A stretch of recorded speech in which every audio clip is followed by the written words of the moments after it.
আমার কলকাতা নিউজ, কথা হবে সামনাসামনি।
আজ দেশ তথা বিভিন্ন রাজ্যে পালিত হচ্ছে রামনবমীর পুজো।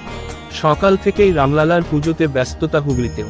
হুগলি জেলা শাখার হিন্দু জাগরণ মঞ্চ ও বিশ্ব হিন্দু পরিষদের উদ্যোগে অনুষ্ঠিত হচ্ছে রামলালার পূজা অর্চনা। হিন্দু জাগরণ মঞ্চের উদ্যোক্তারা জানান, প্রত্যেকবারে থেকে এবারে রামলালা পুজো নিয়ে মানুষের মধ্যে একটি বিশেষ উন্মাদনা রয়েছে। বিগত কয়েকশো বছর পর অযোধ্যায় প্রতিষ্ঠিত হয়েছে রামলালা। তারপর থেকে আজ প্রথম রামনবমী নিয়ে মানুষের মধ্যে রয়েছে বিশেষ উৎসাহ ও রামের পুজো। চুঁচুড়ার বিভিন্ন স্থানে পালিত হলো রামের পূজা অর্চনা। আজকে সব জায়গায় রামনবমী পালন হচ্ছে, দেখা গেল আপনারা হিন্দু জাগরণ মঞ্চের তরফ থেকে পুজো শোভাযাত্রা একটা শুরু করছেন, কি বলবেন? হিন্দু জাগরণ মঞ্চ এবছর করছে না। হিন্দু জাগরণ মঞ্চ চুঁচুড়ো ব্যান্ডেল এলাকা জুড়ে বিগত 11 বছর ধরে রামনবমীর শোভাযাত্রা, রাম পূজন এবং শোভাযাত্রা করছে। আর এবছর 500 বছরের লড়াই, আজ হিন্দুদের 500 বছরের লড়াই, সেই অযোধ্যায় রাম মন্দির প্রতিষ্ঠা হয়েছে 500 বছর পর।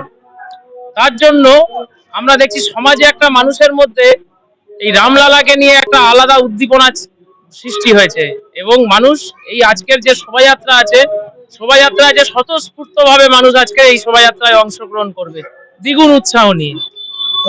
মানে প্রত্যেকবারের থেকে কি এবারে কি মানুষের উৎসাহ? হ্যাঁ, প্রত্যেকবারের থেকে এবছরে একটু আলাদা উৎসাহ আছে এবং আজকে বিগত 500 বছরের লড়াই, যেহেতু 500 বছরের লড়াইয়ের পর আজকে রাম মন্দির প্রতিষ্ঠা হয়েছে, মানুষের মধ্যে আলাদা উৎসাহ আছে এবং মানুষ উৎসাহিত হয়ে বেরিয়ে আসবে শোভাযাত্রায়।